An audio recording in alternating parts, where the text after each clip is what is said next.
Un scientifique crée un dispositif qui copie l'esprit d'une personne afin de lui permettre d'exister après la mort.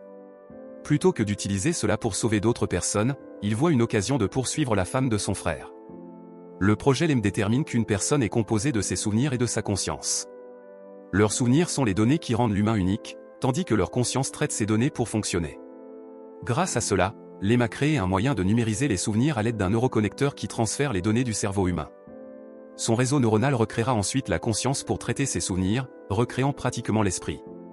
Ce projet a été créé par David, le PDG du laboratoire, sa femme Vera, la neurochirurgienne qui a développé le neuroconnecteur, et le frère de David, Anton, qui a créé le réseau neuronal.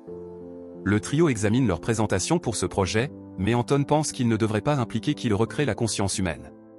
Il se contente de copier les souvenirs et non pas confirmer s'il pouvait copier la conscience d'une personne. Il suggère donc de reporter la présentation.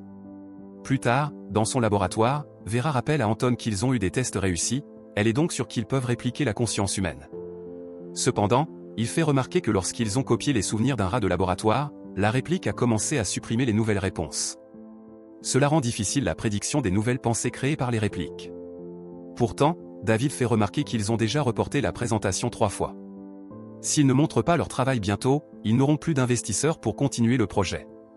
Cependant, Anton s'inquiète pour Vera, qui s'est portée volontaire pour être le premier sujet humain. À l'extérieur, alors que les investisseurs arrivent pour leur projet, des dizaines de personnes manifestent contre l'idée de copier la conscience humaine. Alors qu'un agent de sécurité sort pour gérer cela, un homme portant une casquette s'introduit discrètement dans le bâtiment. Pendant ce temps, un journaliste remarque Andrei parmi les investisseurs intéressés par le projet. L'homme est connu pour acheter et revendre des actifs en voie d'effondrement, ce qui pourrait signifier une mauvaise chance pour le projet LEM. Le trio rencontre bientôt les médias, mais l'homme en casquette déclenche une bombe à fumée. Vera aide ensuite Anton à nettoyer après avoir été aspergé par la bombe à fumée. Malgré l'événement, David commence finalement la présentation. Il promet aux investisseurs qu'ils seront capables de cloner les esprits humains, donnant une seconde chance aux proches décédés. Il présente ensuite Anton et Vera qui se préparent à cloner l'esprit de la femme. Cependant, dès qu'il commence, l'alimentation échoue. David essaie désespérément de sauver la présentation, mais les gens commencent à partir. Avec leur présentation ratée, David remercie sarcastiquement Anton de les avoir convaincus d'abandonner les investisseurs, mais l'homme lui rappelle qu'il les avait avertis qu'ils n'étaient pas prêts. À ce moment-là, Andrei rend visite au groupe et propose de payer pour tout ce dont ils ont besoin pour continuer. Stupéfait par l'offre, le groupe hésite, d'autant plus à cause de sa réputation. Sur ce, il part, leur disant de le contacter lorsqu'ils auront pris une décision. Anton passe le reste de la nuit à comprendre ce qui n'a pas fonctionné. À sa grande surprise, son ordinateur lui indique que la copie de l'esprit de Vera a réussi avec un taux de stabilisation de 25%. Il accède ensuite à la réplique, et elle lui répond en lui demandant où elle se trouve. Anton répond qu'elle est quelque part appelée le Vault. Cependant, la réplique a du mal à se souvenir, et lorsqu'elle lui demande s'il est son mari, Anton hésite avant de dire oui. Le souvenir tente alors de créer des images pour le voir, mais lorsqu'elle touche sa réplique virtuelle, Anton se réveille brusquement dans le laboratoire. Il se rend ensuite à l'ordinateur et découvre que la stabilisation a augmenté à 31%. Le matin, Vera trouve son mari en train de lire la proposition d'Andrei. L'homme s'inquiète qu'Andrei ait inclus des failles, comme leur faire promettre leur premier-né. Vera plaisante en disant que pour ce faire, ils doivent d'abord en avoir un. Cependant, David pense qu'ils sont trop occupés pour avoir un enfant maintenant. Pendant ce temps, un prêtre reconnaît l'effort de son troupeau lors de la manifestation, mais il réprimande Inia pour avoir blessé des gens après avoir lancé la bombe à fumée. Inia soutient que les scientifiques devaient être arrêtés, mais le prêtre assure à son troupeau qu'ils ont échoué à copier l'âme, donc tout le monde saura que Dieu ne permettra pas ce blasphème.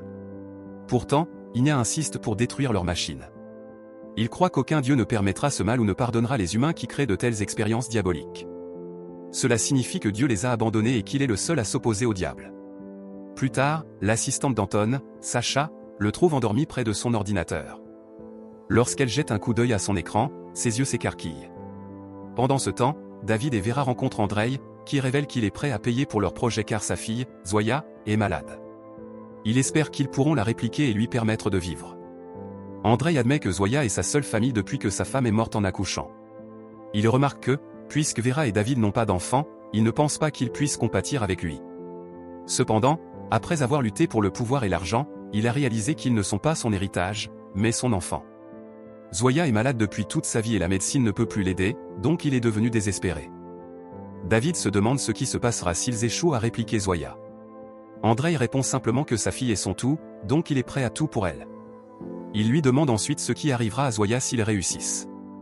Vera admet qu'au début, la réplique ne sera pas capable de déterminer quels souvenirs sont importants et lesquels ne le sont pas. Pendant ce temps, Anton demande à Sacha de ne dire à personne qu'ils ont répliqué Vera jusqu'à ce qu'ils atteignent 85% de stabilité, car des erreurs peuvent encore survenir. Dans le cadre du processus, il stocke la réplique dans le Vault, où Anton la guidera pour traiter les souvenirs. En théorie, une fois qu'elle atteindra 85% de stabilité, la réplique se reconnaîtra comme une personnalité à part entière. Cette nuit-là, la stabilité de la réplique est de 40%. Anton lui rend visite dans le Vault, qui a maintenant construit la réplique de Vera et une maison pour qu'elle y séjourne. Elle est heureuse de voir Anton, mais il lui avertit qu'ils ne peuvent pas se toucher car il ne fait pas partie de son code. Il veut plutôt retracer ses souvenirs depuis leur rencontre. Vera se souvient qu'ils se sont rencontrés dans un institut, bien qu'elle se souvienne qu'il y avait quelqu'un d'autre avec eux. Elle demande qui c'était, mais Anton lui suggère de se rappeler toute seule. Cependant, lorsque Vera insiste pour qu'il lui dise, l'endroit devient sombre, suggérant qu'elle est en train de se déstabiliser. Sur ce, Anton sort du Vault et constate que son taux de stabilité est passé à 32%. Plus tard, il rencontre David et Vera, qui lui parlent de Zoya. À leur grande surprise, il accepte qu'ils aident la fille. En revanche, David reste hésitant, car il se méfie de l'idée d'associer Andrei au projet. Anton explique qu'ils ont peut-être échoué avant parce qu'ils ont utilisé un réseau neuronal qui avait stocké une autre réplique, donc ils peuvent juste en construire un nouveau pour Zoya. Bien qu'il ait fallu 4 ans pour construire le premier réseau, Anton suppose qu'ils peuvent le faire en quelques semaines maintenant qu'ils savent comment faire et que David a les ressources nécessaires. Ainsi, le trio signe le contrat d'Andrei. Plus tard, Anton invite Vera dans son bureau et lui demande comment il saurait si une femme l'aime. Vera suppose qu'il parle de Sacha, ce qui surprend Anton. Profitant de cette occasion, il lui demande quel signe il devrait voir si l'intérêt de Sacha pour lui devient sérieux. Il enchaîne ensuite en lui demandant comment elle et David se sont rencontrés. Vera raconte qu'ils se sont rencontrés quand elle a accidentellement assisté à la conférence d'Anton à l'université. David s'est rapidement intéressé à elle et l'a poursuivie jusqu'à ce qu'il la conquiert. Anton ne se souvient pas que Vera ait assisté à sa conférence, et la femme pense qu'il prêtait probablement attention à autre chose à l'époque. Lorsqu'Anton rend visite à la réplique dans le Vault, il la trouve en train de pleurer. Il lui assure qu'il est parti seulement parce qu'il avait peur de lui faire du mal. Maintenant, il veut lui rappeler comment ils se sont rencontrés.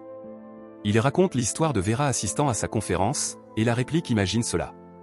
Elle imagine avoir entendu parler d'Anton par ses pairs, ce qui a suscité son intérêt pour lui.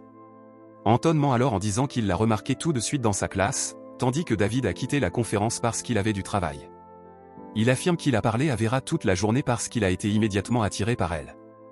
Juste à ce moment-là, elle prend un livre sur une étagère et trouve un lot de billets à l'intérieur. Elle lui demande si elle et Anton sont déjà allés dans des arcades, et il répond non.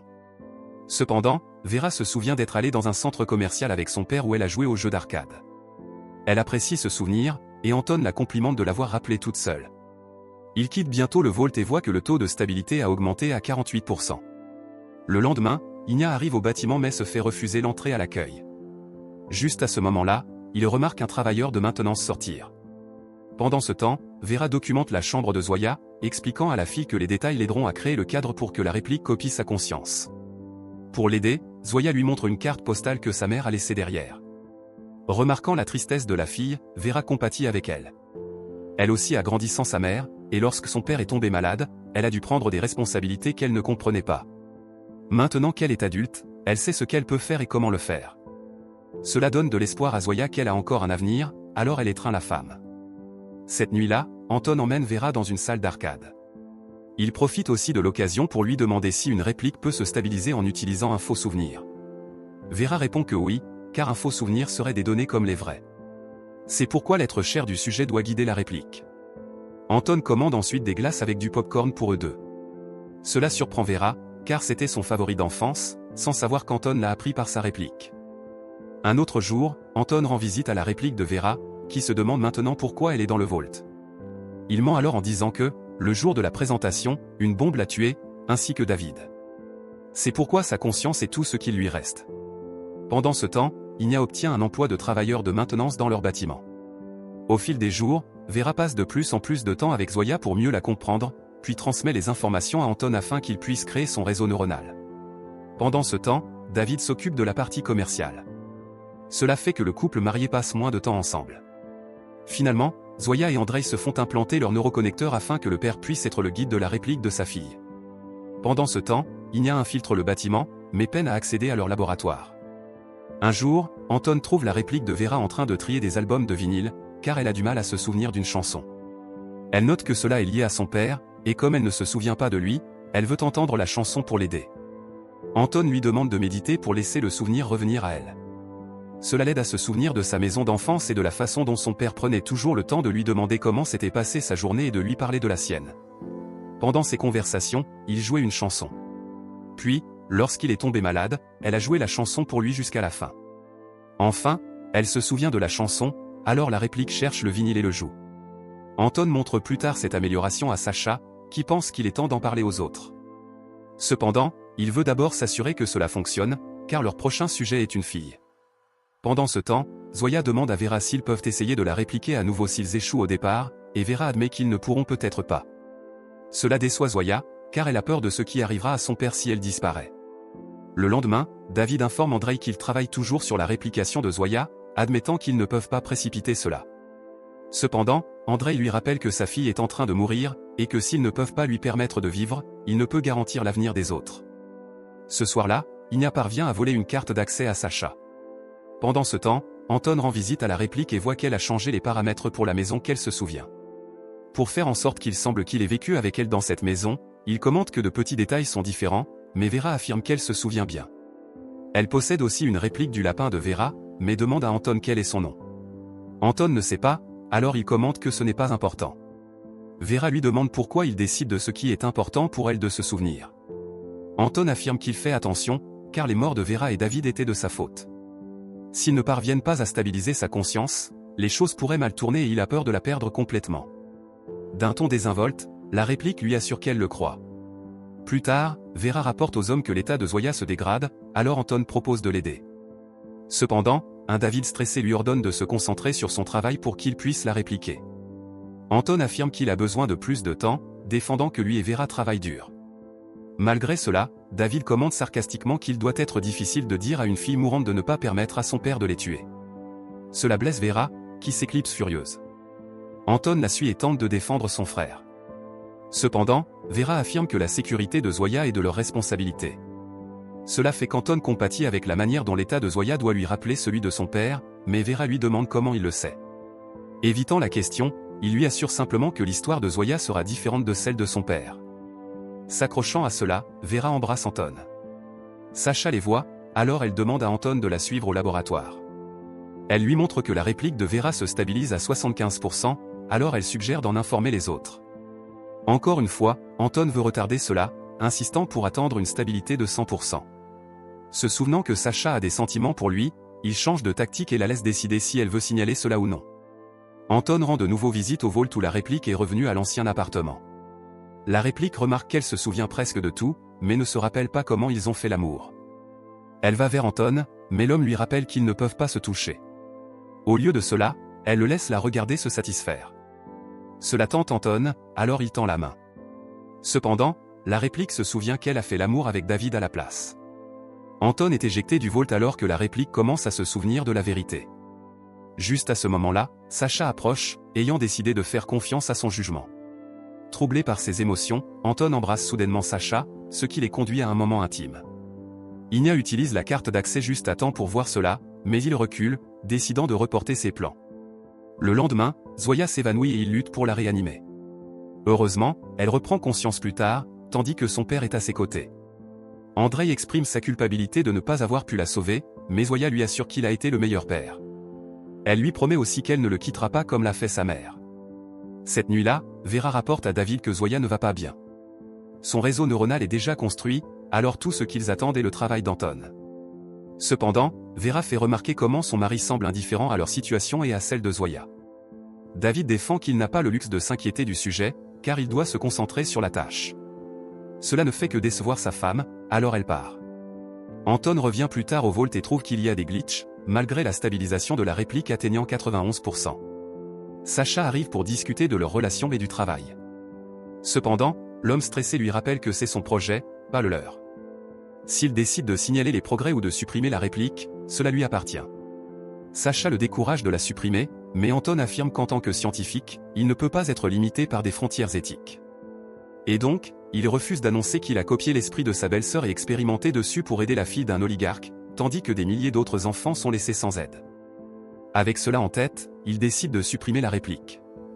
Avant qu'il ne puisse le faire, Vera arrive, inquiète que l'état de Zoya se détériore.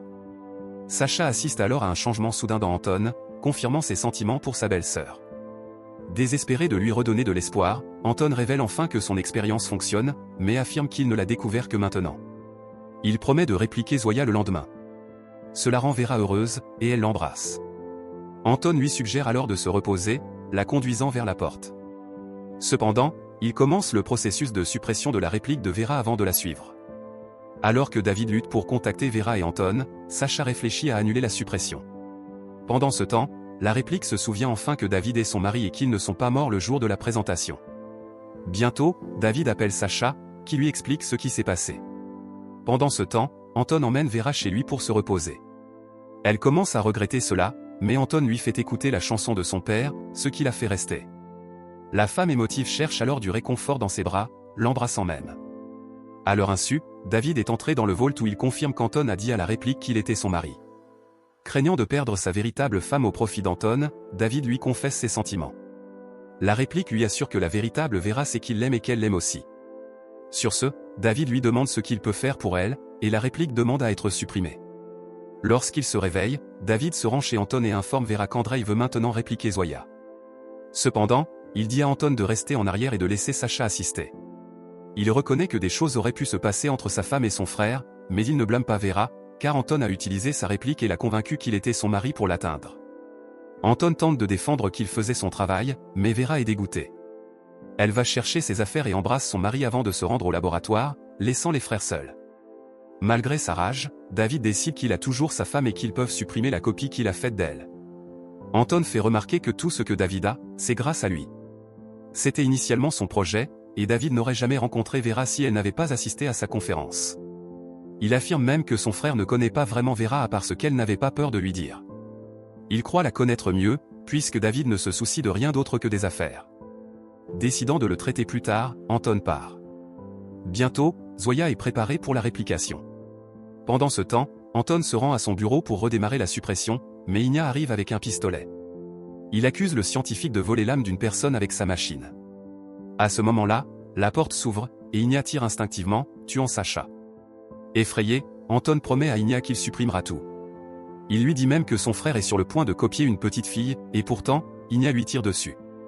Bientôt, Igna infiltre l'autre laboratoire et tire sur le médecin de Zoya et son réseau neuronal. Il s'arrête lorsqu'il voit Zoya, et David profite de l'occasion pour le frapper. Cependant, il se fait vite tirer dessus, et Igna tient Vera en joue. Heureusement, un Andrei blessé parvient à obtenir son arme et tue l'attaquant. Vera se précipite vers son mari tandis qu'Anton télécharge son esprit dans le vault de sa réplique. Il lui implore de le croire, pas David. Il l'attire alors vers lui, maintenant capable de la toucher puisqu'il est maintenant aussi une réplique. Lorsqu'il l'embrasse, cependant, Vera lui dit de rester à l'écart. Pourtant, Anton confesse ses sentiments et tente désespérément de s'excuser. Cependant, Vera le verrouille dans une pièce, le piégeant dans une partie de son vault qui sert de prison. Dans le monde réel, Vera et David emmènent Zoya dans le laboratoire d'Anton pour utiliser sa machine, seulement pour y trouver son corps sans vie. David réprime sa douleur pour aider Vera à se télécharger, elle et Zoya. Vera se rend ensuite dans le vault où elle rencontre sa réplique. Elle lui parle de Zoya, et comme Igna a tiré sur son réseau neuronal, Vera demande à sa réplique de leur permettre de stocker la fille dans le sien, lui promettant qu'elle l'aimera autant qu'elle l'a fait. La réplique accepte, alors Vera se réveille et transfère la conscience de Zoya dans le vault. Zoya se réveille bientôt pour voir la réplique de Vera, qu'elle appelle maman. Dans ce monde virtuel, la réplique donne enfin à Zoya une seconde chance dans la vie, une vie où elle est libérée de la maladie.